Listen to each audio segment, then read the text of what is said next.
ఈనాటి సభకు వచ్చిన జస్టిస్ సుదర్శన్ రెడ్డి గారికి, సభ నిర్వహిస్తున్న సాంబశివరావు గారికి, మిత్రులు ప్రొఫెసర్ నాగేశ్వర్ గారికి, వీరయ్య గారికి, ఎస్వి గారికి అందరికీ కూడా పేరు పేరున వందనం. ఇవాళ అందరి తరఫున జస్టిస్ సుదర్శన్ రెడ్డి గారే మాట్లాడి వివరంగా చెప్తే బాగుంటుందని మేమందరం కూడా అభిప్రాయపడుతున్నాం. విషయం ఏంటంటే స్థూలంగా ఎవరం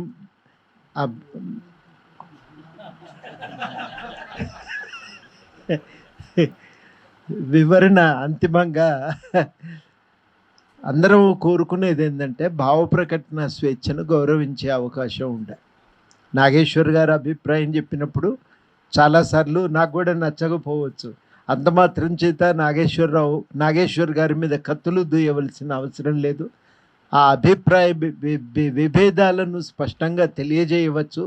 ఇది ఇట్లా కాదండి, ఇట్లా చేస్తే బాగుండును అనే ఒక ప్రతిపాదన పెట్టవచ్చు.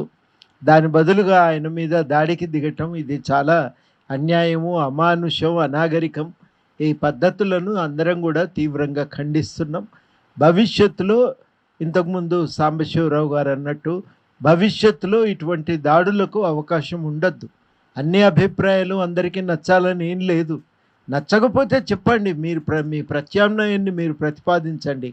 అంతే తప్ప దాడులకు దిగటము, మనుషుల పట్ల అమానుషంగా వ్యవహరించటం అనేది మాత్రం తగదు. దీన్ని అందరం కూడా ఇవాళ మనం ముక్త కంఠంతో ఖండించాల్సిన అవసరం ఉందని నేను భావిస్తూ ఉన్నా.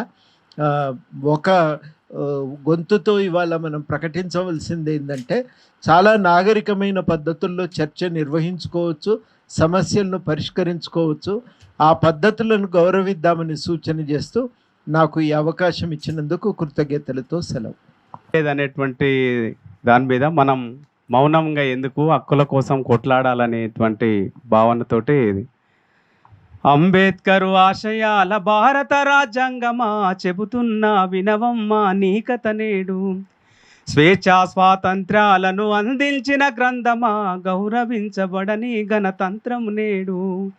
మానవ మనుగడ కోసం కల్పించిన హక్కులు అధికారం కోల్పోయి చూస్తున్నవి దిక్కులు. అడుగడుగున మోసము అవుతున్నవు పరిహాసము.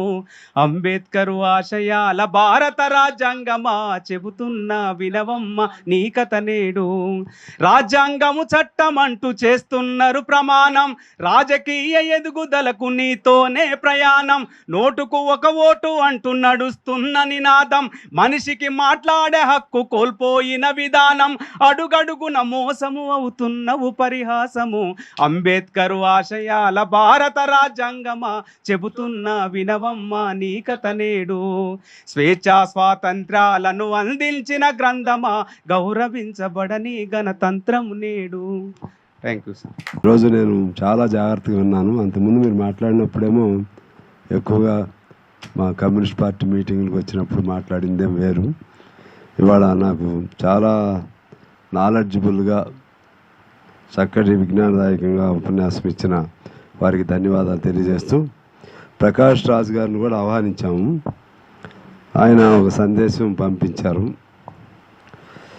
Good evening. It is a good and much needed protest, but on 4th I am shooting a major sequence for Rajmouli's film. Will be difficult to attend. All the best for the event. It is a good and much needed protest అని చెప్పారు. వారికి కూడా ధన్యవాదాలు. అదేవిధంగా అంతిమంగా ఇవాళ నాగేశ్వర్ గారి పేరుతో ఈ మీటింగ్ జరిగినా కూడా దీని వెనక ఒక భావ స్వాతంత్రం, భావ స్వేచ్ఛ, ప్రజాతంత్ర హక్కులు కాపాడుకోవటం అనే ఒక ఎజెండా ఈరోజు ఉన్నది. ఇంతకుముందు పలు అంశాలపైన మనం జరుపుకున్నాము. ఇవాళ మాత్రం కేవలం వ్యక్తి అయినా సరే వారి భావ స్వేచ్ఛని పైన దాడి చేస్తే ఊరుకోము అని ఒక సంకేతాన్ని మన తెలంగాణలో ఉన్న అన్ని పార్టీలు లేకపోతే పౌర హక్కుల సంఘాలు అందరం కూడా పంపిస్తున్నాం. ఇది కొత్త అంశం. అదేవిధంగా ఇవాళ తెర ముందు నాగేశ్వర్ గారు ఉన్నారు, తెర వెనుక భావం ఉంది, భావ స్వేచ్ఛ అనే డిమాండ్ ఉంది. ఈ భావ స్వేచ్ఛకి ప్రతీకగా ఉన్నటువంటి నాగేశ్వర గారి పైన ఎటువంటి ఇబ్బందులు కల్పించిన వారికి, ఎటువంటి దాడులకి ప్రయత్నం చేసినా, మానసికంగా కానీ శారీరకంగా కానీ ఏ పద్ధతులు చేసినా కోట్లాది మంది ఆయన రక్షించుకోవడానికి ఉన్నారని చెప్పి తెలియజేస్తూ, ఇవి అందరికీ హాజరైనటువంటి పెద్దలందరికీ, పాత్రికేయ మిత్రులకు, అలాగే దీన్ని వినటానికి వచ్చినటువంటి ఇతర మిత్రులకు అందరూ కూడా నేను అభినందనలు, కమ్యూనిస్ట్ పార్టీ తరఫున అభినందనలు తెలియజేస్తూ నమస్కారం.